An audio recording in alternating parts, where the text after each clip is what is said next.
So timing is almost like this magic law that once we really get it down, it really enhances where we go and what we do. But the law of timing is a very difficult law to teach. It's like the law of intuition. Remember, I said of the 21 irrefutable laws of leadership, there were two laws that were the most difficult to teach others, and that was the law of intuition, and now this one, the law of timing. And the reason, again, is it does favor people that have a giftedness toward leadership, because you're intuitive in the area of your giftedness. We've already talked about that. What I really need is for, Kenny Rogers to teach you the law of timing. Remember that great song, The Gambler? Oh, one of the great hymns of the church, okay? I love The Gambler. And what did Kenny say? He said, well, you got to know when to hold them. You got to know when to fold them. You got to know when to walk away. Hey, you got to know when to run. Now, whatever that gambler knew at that table, that intuition is not only true in maybe winning a game of cards and poker, it's also true in winning in leadership. So how do we know? How do we know when we hold them, fold them, walk away, right? I mean, how do we know those things? Okay. I'm going to give you what I think timing requires, okay? I think, first of all, it requires intuition, and we've already said intuition favors a person that's gifted, and so therefore timing also favors a person that is gifted in leadership. Again, we are intuitive in the area of our giftedness. We understand timing in the area of our giftedness. So you cannot eliminate giftedness and intuition. It's part of understanding timing. Another thing that timing requires is the ability to see the big picture, because being able to see the big picture allows you to understand that what some person may think is necessary now isn't at all necessary. Maybe not only now, but maybe ever. When you see the big picture, you understand everything. And when you understand and see everything, then you really understand, well, this isn't really the right time. How did you know it wasn't the right time? Because you see the big picture. It also, and I've talked about this already briefly, it does include, leadership giftedness. I think that timing requires emotional strength. How do I say that? If you're emotionally strong, you're willing to wait. If you're emotionally mature, I think of, the gratification culture that we live in today. There's something about being emotionally strong, emotionally mature, that allows you to understand and wait for the right time. Somebody said one time, the difference between a long home run and a long foul ball is timing. And the ball went about the same distance. It's just timing was off on the foul ball where it was correct on the home run. But I think it takes some emotional maturity, emotional strength. It takes leadership experience. Here's what I know. The more leadership experience I've had under my belt, the more timing really does not only work for me, but it's become more natural for me just because I've been there and I've done that. Now, to help you kind of understand timing as a leader, there is one thing that I have taught that seems to really work. And so let me give this to you because, it'll help you. I think it'll help you. Here we go. Here's what I know. There are 4 times that people really change. And what leaders are not only agents of change, but they understand timing. They understand there are times when people are more prone to make changes than others. In fact, I taught when I was teaching leadership during COVID. I would tell leaders, because people are so out of their comfort zone and they are so, life is so different than it's ever been before. I said, it's a good time to make changes because people are numb to changes. And so if you need to make changes, it's a good time right now because, what else is going to happen. And compared to COVID, the change doesn't look quite so bad. So there's a timing with changes that really makes us a better leader. And there are 4 times when when people are ready to change. And leaders understand this and they watch for this so that they can have the proper timing. People change when they heard enough they have to. People change when they see enough they're inspired to. People change when they learn enough that they want to. And then people change when they receive enough that they're able to. So as a leader, if you will make sure that you look for people, either they're hurting, so they said, I've got to make a change, or they've just seen something that say, you could lie, I'm inspired to make a change. You begin to, in other words, look for these times and match your actions, your leadership actions, with the timing that people are going through. In the book, I talk about the fact that a wrong action at the wrong time equals disaster. A wrong action at the right time equals a mistake. A right action at the wrong time equals resistance, and then right action at the right time equals success. You're trying to get the right action at the right time together. But let me just say one other thing about timing. Sometimes we miss it. It's okay. I've missed it. You'll miss it. When you miss it, because it is highly intuitive, and because sometimes you're just going to miss it, immediately call time out and say you've missed it. Nothing makes timing worse than once you've made the wrong decision timing-wise to press it and try to stay in that wrong timing zone. I mean, just look at it. I mean, there have been many times where I've just said, look, didn't work, did it? It's okay. Time out. Let's just back up. Let's turn the page. That will really help you as a leader for two reasons. One is it'll help you with authenticity. People don't want a perfect leader. They do want an authentic leader. And number two is people are willing to follow you as long as you're willing to show humanness, and as long as you're willing to say, I'm sorry, and as long as you're willing to say, I was wrong, let's back up and let's do it again. The law of timing, hard to understand, but incredible as an asset in your leadership. Oh, that was good. It went really fast. All right. Sorry, you guys. Thanks for the grace. All right. This is law of explosive growth.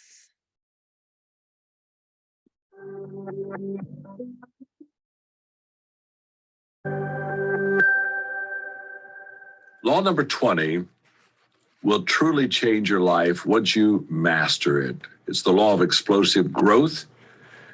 Basically, the law of explosive growth says to add growth, lead followers, and to multiply growth, lead leaders.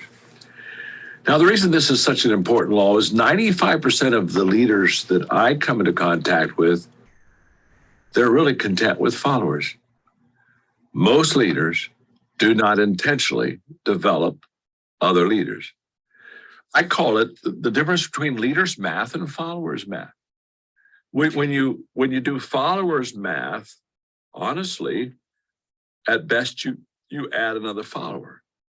But when you do leaders math, when you literally lead leaders and multiply leaders, you begin to have a compounding effect on your leadership because they will influence others. So to lead leaders, to lead a leader is to lead all of the followers.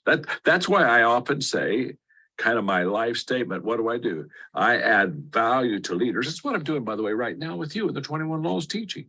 I add value to you, to leaders who multiply values to others. The multiplication begins after I teach a leader. I would rather teach 100 leaders leadership than teach 1,000 followers leadership for two reasons. One, leaders get it quicker and migrate to leadership better, so they're going to apply what I give them, but they have influence, and it's the influence where the multiplication literally begins. In my nonprofit organization, Equip, we really, in 19 years, trained 6 million leaders in every country of the world. And people say, how did you do that? And by the way, we did that with basically a volunteer army of leaders. Well, the way we did it is the fact that leaders would go to different sections of the world and they would do a 2-day leadership seminar, and maybe they would have 100 in their teaching. But those 100 each had to go train 10 for the next 6 months before the teacher came back. So every time they taught 100, they were teaching 1,000. And literally we got to our 6 million people by understanding the law of explosive growth. So let's talk about, do you attract followers to you as a leader, or do you attract leaders to you? So let me give you that. This is powerful. For example, leaders who attract followers, honestly, they need to be needed. They have a real need for people to need them. And followers are just more needy. And so when you lead a follower, they just have more questions. And wow, you kind of feel, I don't know, makes you feel important. Whereas leaders who attract leaders, they want to be succeeded. They want somebody else to take it and run without it. And like all my life, I've tried to work myself out of a job. And here, let me empower you. Let me teach you. You have it. You can take it. You run it. Leaders who attract followers spend time and develop the bottom 20%. This goes back to the priority Pareto principle, the 20-80 principle. Leaders who attract followers, they spend time with the bottom 20%. Leaders who attract leaders, they spend time and develop the top 20%. Leaders who attract followers, they focus on weaknesses. Leaders who attract leaders, they focus on strengths. That's the difference, by the way, between counseling and equipping. When I counsel you, I work on your weaknesses. When I equip you, I work on your strengths. The return is much higher working on strengths than weaknesses. Leaders that attract followers treat everybody the same. Leaders who attract leaders treat everybody differently. And I don't mean that they devalue anyone. They value everybody the same as people. But they realize you don't lead everybody the same. Managers want to lead everybody the same. Leaders say, no, I've got to find out your motivations, your gifts, your strengths, your temperament to lead you well. Leaders who are attractive to followers spend time with people. Leaders who are attractive to leaders, they invest time. There's a world difference between I spent time with you and I invested time with you. When I spent time with you, when it was over, we had a good relationship talk, but really nothing progressed. But when I invest time with you, I'm intentional. Leaders who attract followers, as I said earlier, they grow by addition. Leaders who attract leaders, they grow by multiplication. And leaders who attract followers, they impact only the people that they touch. And leaders who attract leaders, they impact people beyond their touch, because they impact all the people that the leader himself or herself influences. Now, those distinctions I just gave, I gave them to you very quickly. You really need to go over them again. In fact, the exercise I would encourage you to do is put them in 2 columns: leaders who attract followers, leaders who attract leaders. And look at the differences and check what you find to be true in your life.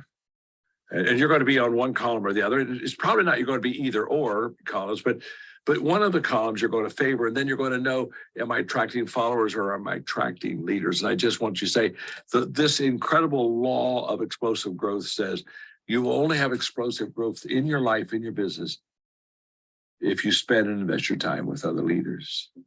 That will give you compounding success.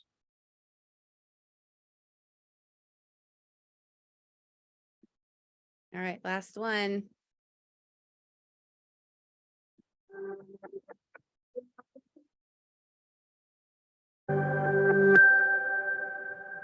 Law number 21 in the irrefutable laws of leadership. And yes, by the way, this is the last law. It's the law of legacy, which basically says a leader's lasting value is measured by succession. What a tremendous law. John Wooden was a great friend, a wonderful mentor of mine, the greatest coach of the last century. coached UCLA Bruins, won 10 national championships. I was interviewing him one time. He was probably 94. And I said, Coach, when you pass away, what do you want to be remembered for?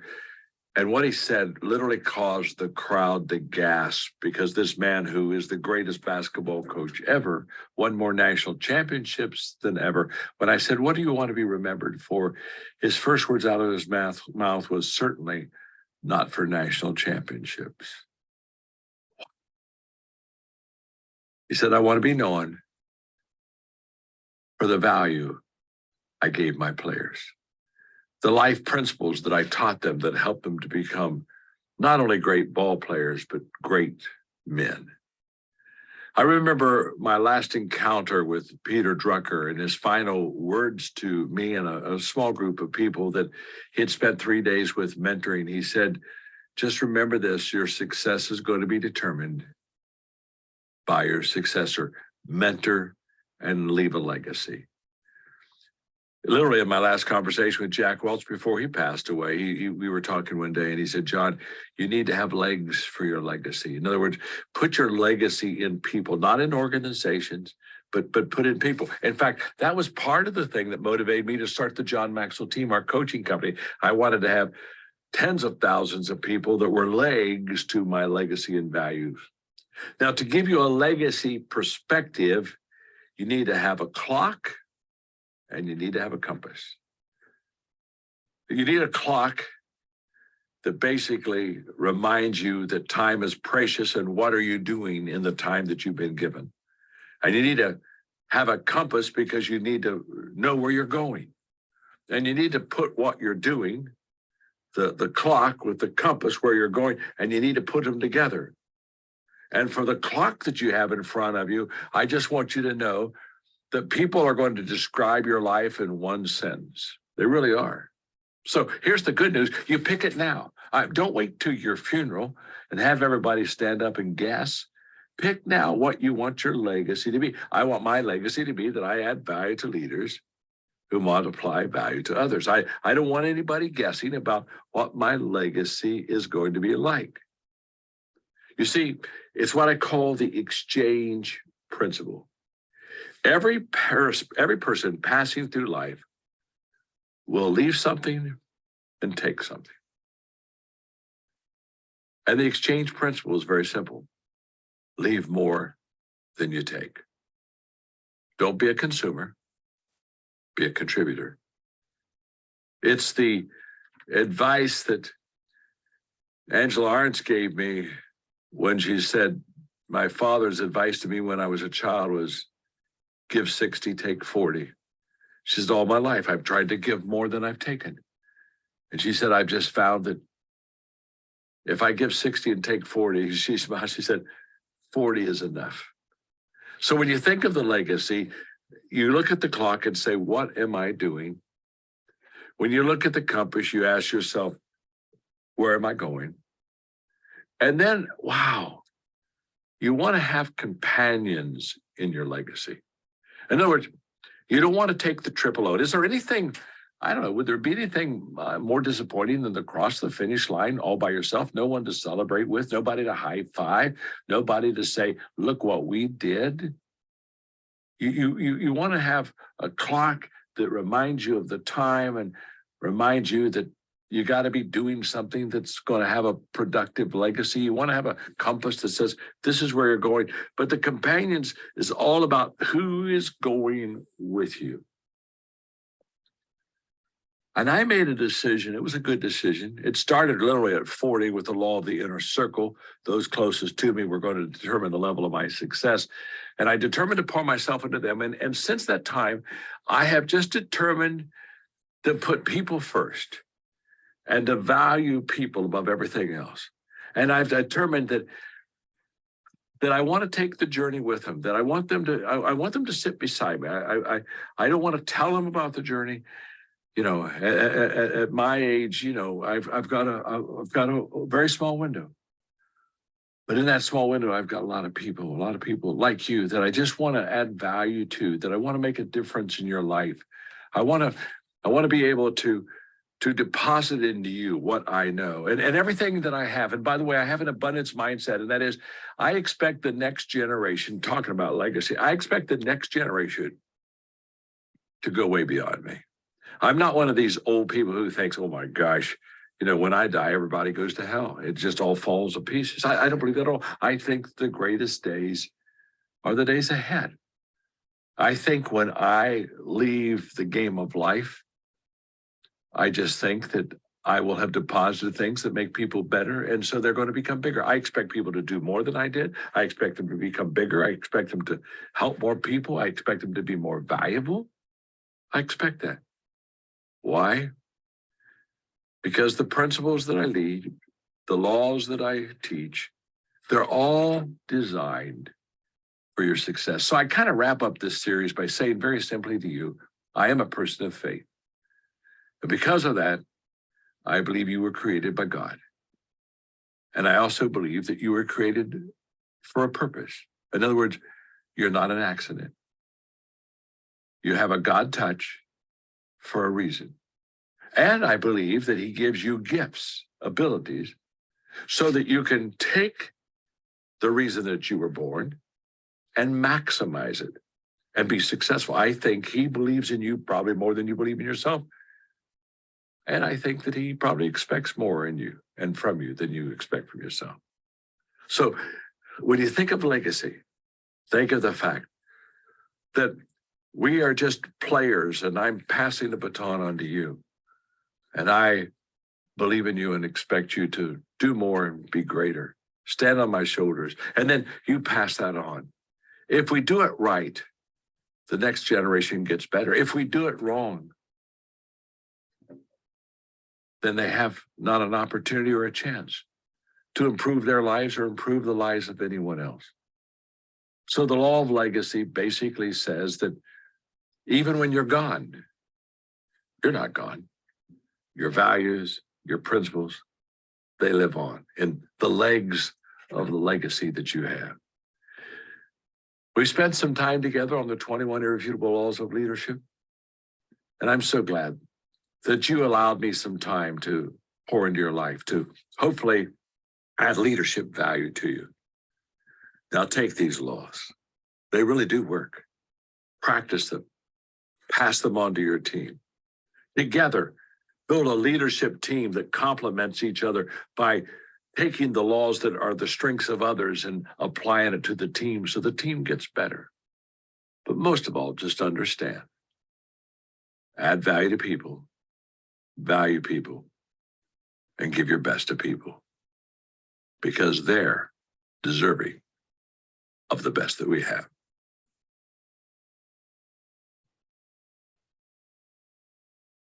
Oh, goodness. That was so good. Yeah, I do want to cry. Like it's like right here. Okay, you guys. I could not write fast enough. I mean, he reviews everything he wrote, but he always says some really good extra things that are just so good.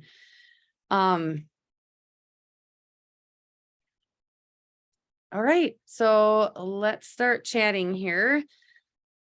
Oh, I don't have any huge, like, I don't want to like talk about each chapter or anything, but one thing I loved about the law of timing, I'll just start it off with that, was on page 237. I have a box drawn around that and I've drew it over around before. So I drew lines around it again, but where it's highlighted about understanding, maturity, confidence, decisiveness, experience, intuition, and preparation. I thought that was so, so good to just read through those. And then if you are reading those at the end, like in the applying to your life, I love how he asks questions behind each one of those. That really even gives you a better, I mean, I just like how asking a question just makes you think, and it makes you go like, okay, I can almost just pop situations into my mind when I hear it asked as a question. So I just loved each one of those. I'm not going to go over each one, but I just highly recommend looking those over again, because that right there, gives you a good picture of the law of timing. So would love to, opening the floor. Share, friends. I really liked in the law of explosive growth when he talks about going after they've trained, I think it was 5 million people around the world. And then they went back to Guatemala and they were expecting to see all of these, like all these leaders, and then come to find out they didn't find any. They just found more people wanting to be trained. So when he talked about, like just because they're trained doesn't mean they're transformed leaders. Leaders lead the way. And so I like think about that. Like we get on Monday night calls every week. We get on these book clubs, but we can sit here and take it all in. But if we're not applying it, we're not becoming that transformed leader. Like this is what we do it for, is so that we can apply it and keep moving forward with it. Mhm. So that hit me because there's some Monday nights I sit there and I'm like, yep. And then I leave it and it's still there. You know, it's like, it's applying it afterwards. It's not just letting it sit in our notebooks, let it sit there. Like it's actually doing something with it. So that was very convicting for me, was like, just because you write it down doesn't mean that it's doing anything. But also like I'm listening to the Audible one, and he talked about at the very end of 21, kind of like he did with this one, is that he said, bring it back to God. Sorry, it's been kind of an emotional few weeks for me, and I'm also pregnant, so it doesn't help. So I'm sorry. But he said he is our source. Like we want to live a legacy. We want to do all this, like just bringing it back to God and always keeping him in it. And like, I love that about John Maxwell, is he, he pours his heart out into leadership, but he always brings it back to God. He always, Sal said before, like we've never met him, but I feel like he cares for us. Like he genuinely cares about us. And it, I don't know, it feels so good to think that he would like do this and then also bring God into it, because there's a lot of leaders out there that don't bring faith into any of it. And that's a lot of what our team is built on, is faith and going forward. So I really, really, really liked that part. So good. Great thoughts, Rochelle. Thank you, hun. Yeah, we got to apply it. And we have to bring other people who are leading, like I just love the multiply. I mean, it's just, if I can give you an example, I learned some mind-blowing stuff from scripture in my Bible study this week. It's like the stories I've known my whole life, and it's being taught different. And I was blown away. So I got in the car and I was telling my kids, when they came home from school, they came home from school, I was telling them about it. And I'm like, and after I told them what I learned, they were like, oh my goodness, I never thought of that. Oh my goodness. And then Keaton was like, I got to tell my friends. I'm like, I'm like, I don't know if 11 and 12-year-olds are going to care about that, but they might. So yeah, go tell them, so like, no, don't let me hold you back from telling them this about little pieces about things about Pentecost that I learned. And they were blown away, and just like what happens, and then that's what we do here, like what we do just by what we share. I mean, we've all seen the three, like the three, however you want to look at it, like the circle, the bubble, the tree, the whatever, like you share with three people, you share with three people, you share with three people, the power of three. Thank you. And just like, however it looks, like some people do it like, the pyramid, some people do it like where it's just popped all over the place, but that's what we do here. So, you want to multiply it, and that's what we should always be trying to do, is multiplying, and getting people to share in their experiences and their leadership. So. Love that, Chris. So the law of explosive growth was my favorite chapter, I think, out of the entire book. They're all amazing. And I feel like every time I read this, I have a different favorite chapter, but this one was definitely my favorite chapter this time. It is, John Maxwell talks about leadership all the time and raising up leaders. And I really think that, I mean, we see how successful he is, and that we need to take that seriously. And so in today's world right now, with our socials, it's really easy to get wrapped up in who likes, who comments, how many followers you have, all that stuff, attraction marketing, getting followers and everything. And that's just kind of, there's a lot of emphasis placed on that. And that's good and all, but he says right here, if you develop yourself, you can experience personal success. If you develop a team, your organization can experience growth. But if you develop leaders, your organization can achieve explosive growth. And so he has that whole section about focusing differently, right? Leaders who attract followers need to be needed. Leaders who develop leaders want to be succeeded. And he goes through all those different scenarios, leaders who attract, spend time with others, leaders who develop, invest time in others. So what are you doing right now with your team and your leaders to develop them? Really think long and hard about that. Like, do I want explosive growth on my team? Do I want to invest in others that their teams have explosive growth? And if you do, if that's a passion of yours, just like John, then what are you doing about that right now? What are you doing to raise up leaders on your team? Are you doing what he's talking about right here?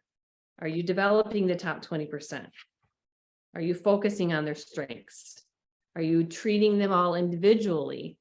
I loved that, because managing a team is pretty much treating everybody the same, right?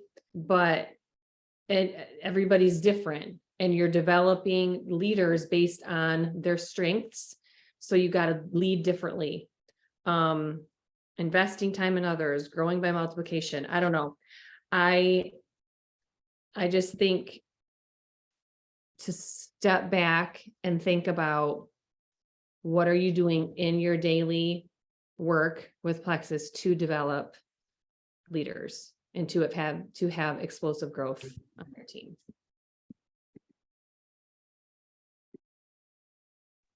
That was my favorite chapter too. We have, this last week, we've had several family funerals. So this whole part about leaving a legacy, like, just hit home, you guys, we're not guaranteed tomorrow. And for any person, today could be our final day on this earth. So what have we done? Like, that is a convicting calling. What have we done to take the gifts and the strengths that the Lord has given us, and, like John said, maximize those? How are we really throwing ourselves into adding value to others? Our life is like a book. It is like a book. What do you want people to say if your life ends tomorrow? If your life could be summarized in a single sentence, and leaving more than you take in every interaction with people. In our business, we're in the business of selling. We're also in the business of adding value and creating relationships. So are we keeping that first and foremost before selling that product? Are we giving more to the person than we're trying to take, quote unquote, take from them? I love that line too. You must become what you desire to see in others. It creates such a sense of urgency. And I feel like when you go through things like deaths and stuff that are close to you, you just think about that. You're like, oh my goodness, I've got this life. I've got this gift right now that not everybody has. And the Lord is calling me to use that to the best of my ability. That's exciting. And it's a calling and it's a responsibility. But we get to do this. Like, we're fortunate to have a calling and a purpose that aligns so well with the occupation that we're doing. Like, they just go together. They fit together so well. And that is such a cool thing that we get to do.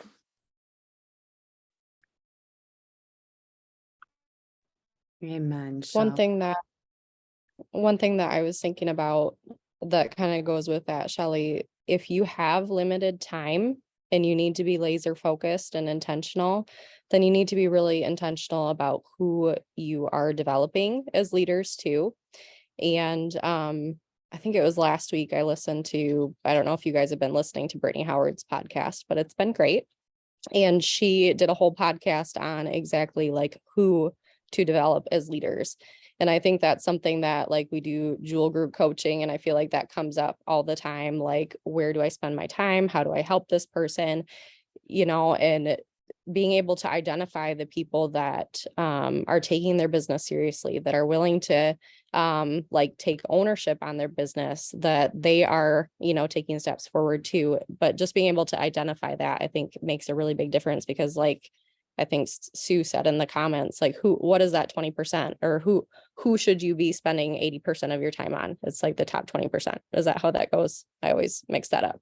But it's like you need to be able to identify who that is and know what that looks like, and then make sure that you're being intentional and pouring your time in. Because even though I think there's a lot of people on this team, like just hearing us talk, like you have really big hearts and we want to help everybody. It's not that we want to leave any soldier behind, but you have to be intentional about where your time goes.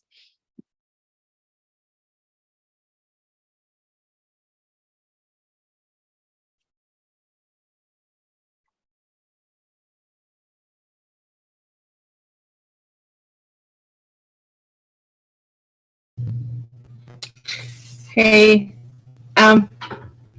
these chapters kind of really hit home this past week.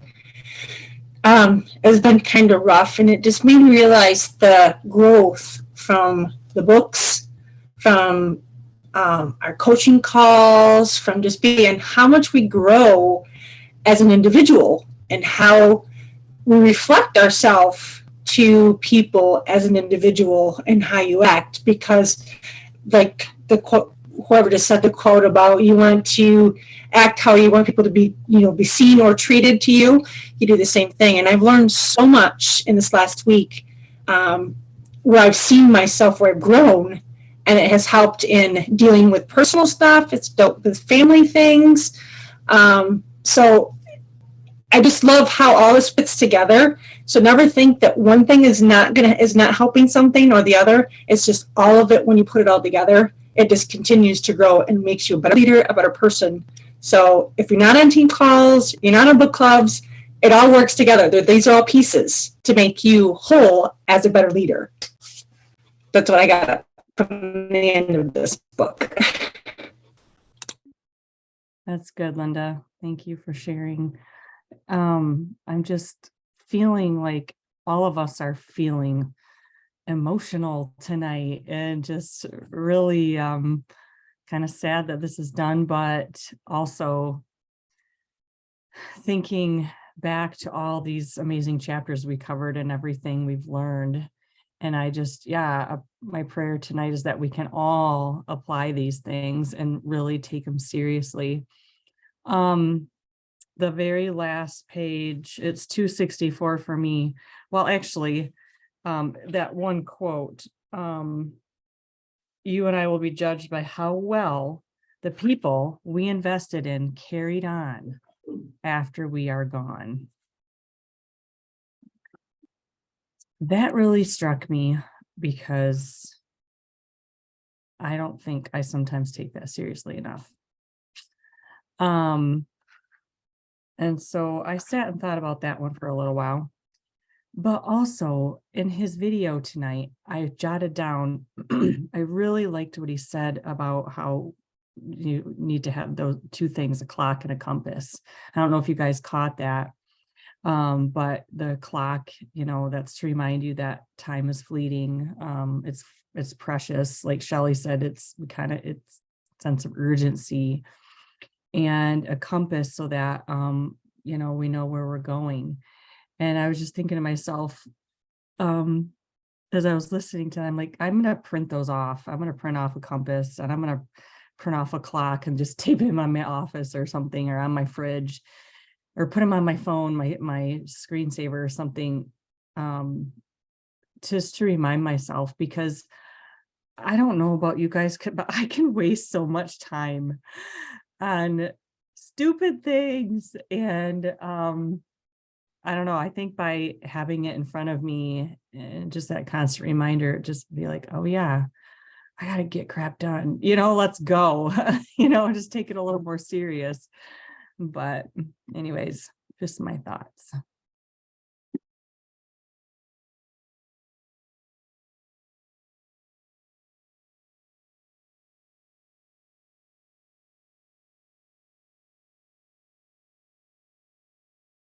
Thanks, Sue. We have a couple more minutes. If anybody else wants to share thoughts.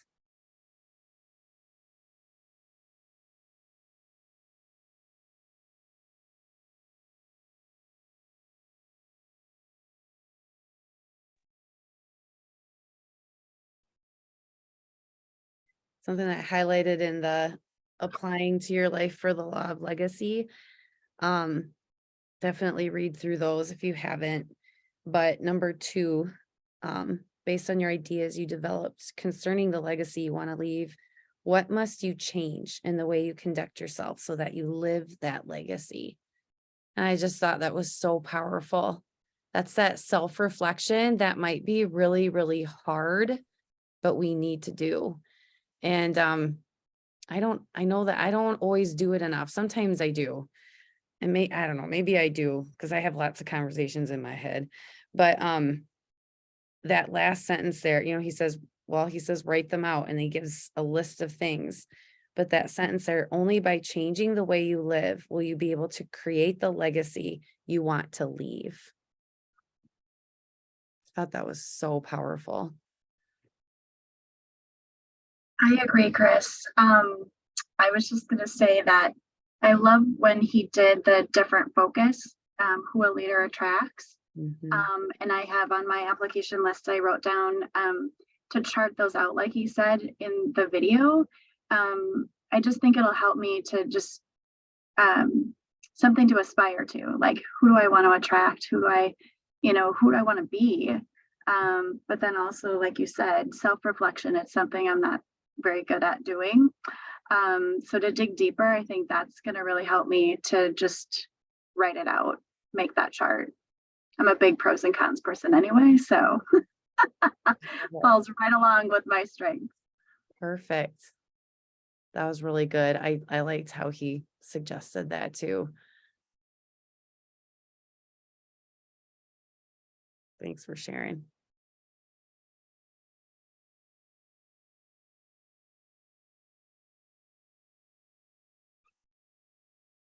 Any other thoughts?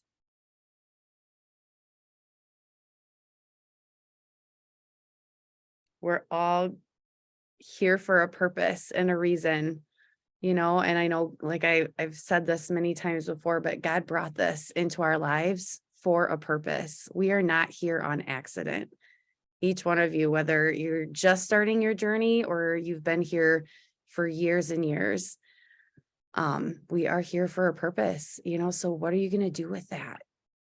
It's really powerful what we have here. We have something that absolutely everybody needs and can touch every single person in this world. That's pretty powerful.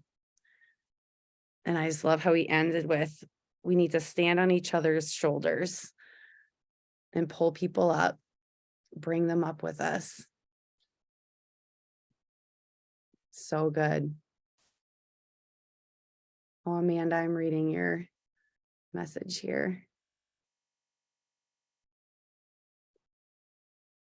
Yep.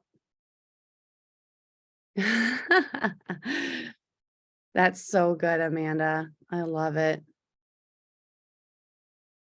Every law is learnable. Yep. And isn't this the best community to be in and learn from each other? It's just, I tell you what, I got way more than supplements. I think we could all agree with that. Way more than supplements, and even a business that, like the community and the personal growth and the leadership and the learning from people, and just, it's amazing. So, and that's what this is all about. So thanks, friends. Appreciate you guys spending time every Thursday night, especially these extra minutes that we did this time around. So hope you guys all have a great rest of your night and an awesome weekend. See you, friends.